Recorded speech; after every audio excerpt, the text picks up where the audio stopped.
बिस्मिल्लाहिर्रहमानिर्रहीम। ये computer based test का मैथमेटिक क्वेश्चन पार्ट 2 हल कर रहे हैं। सबसे पहले हमने मैथमेटिक शुरू किया हुआ है। तमाम पेपर जितने हुए हैं उनके मैथमेटिक के क्वेश्चन अच्छी तरह समझेंगे, उसके बाद इंग्लिश शुरू करेंगे जो आने वाले पेपरों में बहुत मुफीद साबित होंगे। सवाल उसने दिया था कि कॉस्ट प्राइस ये है, सेल प्राइस ये है, प्रॉफिट परसेंटेज बताओ। फार्मूला ये है प्रॉफिट परसेंटेज का, प्रॉफिट ऊपर लिखना है, कॉस्ट प्राइस नीचे और मल्टीप्लाई 100 से करना है। यहाँ पे 1000 प्रॉफिट हुआ है, उसको कॉस्ट प्राइस ये है। इसको आप हल करें तो आपका ये आएगा। लेकिन जो मैक्सिमम सवाल आए हैं वो कॉस्ट प्राइस के मतलब आए हैं। कॉस्ट प्राइस मालूम करनी है। सेल प्राइस 54,000 है टेलीविज़न, उसकी 8% उसने प्रॉफिट कमाया, कॉस्ट प्राइस मालूम करनी है। इस तरह प्लस करना है कॉस्ट प्राइस प्रॉफिट वाले में, और अगर लॉस होगा तो फिर माइनस करना है। ठीक है। परसेंटेज के 6 क्वेश्चन आते रहते हैं, 6 किस्म के, उनकी अलग वीडियो अपलोड होगी नेक्स्ट इंशाल्लाह।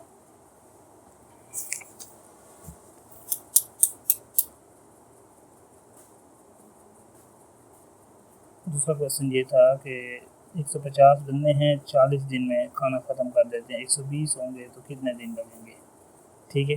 इसमें आपने याद करना है इन्वर्स प्रोपोर्शन, पहले मैं अच्छी तरह समझा चुका हूँ। इन्वर्स में एरो के निशान उलट होंगे, एक ऊपर होगा दूसरा नीचे होगा। यहाँ पे इन्वर्स है। इन्वर्स कैसे है, 40 हैं तो 150, 40 दिन है तो 150 बंदे खा रहे हैं, 120 होंगे तो इधर दिन बढ़ेंगे, इसलिए इन्वर्स है। ठीक है। और एरो की दुम हमेशा एक्स की तरफ लगाएंगे आप।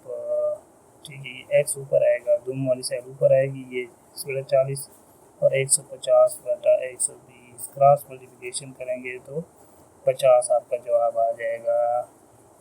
इसका मतलब ये हुआ कि 120 अगर बंदे हैं तो 50 दिनों में वो खाना ख़त्म करेंगे। अभी डायरेक्ट अगर होता, डायरेक्ट का होता तो फिर कैसे करते, 40 डेज 150 में, अगर बंदे 160 हो जाएं तो दिन भी बढ़ जाएंगे। ठीक है। फिर आप इस तरह एरो के निशानों की सिमत एक तरफ होगी, इस तरह आप करेंगे। नेक्स्ट क्वेश्चन, ये क्वेश्चन हर पेपर में आया है। कंटिन्यूड रेशियो, कंटिन्यूड रेशियो पहले अच्छी तरह समझा चुका हूँ। 2:3, 3:4 सेम जो होंगे उनको नीचे लिखना है ऐसे। ठीक इस तरह मल्टीप्लाई करनी है, तो 3 6, 3 3 9, 4 3 12। ठीक है, ये 9 है, ये 12 है, ये 6, फिर 3 पे तकसीम किया है। Continued ratio, equal fraction, LCM, HCF, inverse and direct, percentage, parameter and area, road area, outer side का पूछ रहा था, quadratic equation.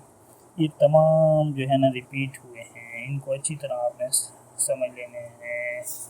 Next question, 5/8 cut into 4/10 segments. इसका मतलब है कि 5/8 को 4/10 में तकसीम करना है। तकसीम को जब मल्टीप्लाई करेंगे, इधर तकसीम को इधर जब हम मल्टीप्लाई में चेंज करेंगे तो ये उलट हो जाएंगे, ये वाली उलट हो जाएगी। इसको आप हल करेंगे तो आपको ये जवाब आ जाएगा। नेक्स्ट सवाल, 6 और 8 थर्ड कॉमन फैक्टर। इसमें ये होता है कि स्टेटमेंट थोड़ी चेंज होती है। ठीक है, इन क्वेश्चन में कंप्यूटर बेस्ड में थर्ड कॉमन, और इनके फैक्टर देखें, ये फैक्टर इसके हैं, ये इसके हैं। अभी पहला फैक्टर 1 है दोनों में कॉमन, दूसरा 2 है, तीसरा तो है ही नहीं, नॉट यूज। ठीक है, इस तरह। और उस तरह अगला सवाल तक HCF 22, 35 एंड 50। एक एलसीएम होता है, लोएस्ट कॉमन मल्टीपल, इसके मल्टीपल होते हैं। ठीक है, एक एक HCF होता है, हाईएस्ट कॉमन फैक्टर। ठीक है, अभी इसका जो एलसीएम होगा वो 3850 होगा, और हाईएस्ट कॉमन फैक्टर इसका 1 होगा। इसके अलावा और कोई इसमें कॉमन फैक्टर नहीं है, इसको अच्छी तरह समझ लें। नेक्स्ट क्वेश्चन ये था, 42 मीटर पर मीटर है, लेंथ 6 है, विड्थ क्या हो, ये रेक्टेंगल का पूछ रहा है। ठीक है, तो फिर ये उसका फार्मूला बस याद होगा, फार्मूला याद होगा आपका सवाल हल हो जाएगा। लेकिन उसमें वो चेंजिंग ये कर देता है कि कभी तो आपको बाढ़ का खर्चा दे देगा, यानी कि 42 और 10 खर्चा है, लेंथ उसकी जो है 6 मीटर है, तो आप उसका एरिया निकालें। इस तरह आपको अगर कंसेप्ट क्लियर होगा तो आप कुछ एक चीज़ दे देगा, बाकी चीज़ें आप खुद निकाल लेंगे। नेक्स्ट क्वेश्चन ये था कि Aslam run first day 15 meter, second day 30 meter and third day 45 तरह। ये 19वें दिन वो कितना चलेगा, ये अरिथमेटिक प्रोग्रेशन का सवाल है। ठीक है, 19वें का ये फार्मूला आपने याद करना है बस। इधर पहला लगाना है, इधर कॉमन डिफरेंस लगाना है, कॉमन डिफरेंस दूसरे से पहला निकालना है, ठीक है। तो ये कॉमन डिफरेंस आ जाएगा, सबका एक सेम ही होगा। 19वां मालूम करना है, ठीक है। 19 n की जगह आपने 19 लगा दें, अगर वो 100 का कहता तो हम 100 लगा देते, ठीक है। इसको आप हल करेंगे तो आपको ये जवाब आ जाएगा। नेक्स्ट क्वेश्चन बिल्कुल वही सेम था। इसमें टर्म मालूम करनी है, पहले ये है कॉमन डिफरेंस ये है, किन से पुट करें जवाब आ जाएगा। नेक्स्ट सवाल पे चलते हैं। 63 डिविजिबल बाई 3 बिकॉज सम डिवाइजिबल, ठीक है। कह रहा है 63 तकसीम हो रहा है 3 पे बिकॉज सम, इनका सम जो है ना 6 और 3 को जमा करेंगे सम, ये भी 3 पे तकसीम होता है। इस तरह वो नंबर दे देगा आपको बड़े बड़े, ये नंबर उसने दे दिए है, ठीक है।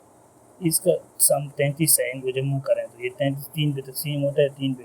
अभी वो नंबर दे देगा 4, इस तरह कि इनमें कौन सा 3 पे तकसीम नहीं हो रहा, तो आपने क्या करना है, इनके जमा करना है। 5 और 13, 13 तो 5 18, 18 तो अपना 27, ठीक है। 8 7 15 6 21 5 26, ये नहीं हो रहा ना 3 पे, ये नहीं हो रहा। इस तरह मतलब आपको कोई भी वो नंबर दे देगा और आपसे पूछेगा। तो नेक्स्ट वीडियो में इंशाल्लाह हम 10 क्वेश्चन मज़ीद करेंगे। इसको आप अच्छी तरह समझने, नेक्स्ट CBD जो होना है उसमें ये सवाल इस तरह के आ सकते हैं।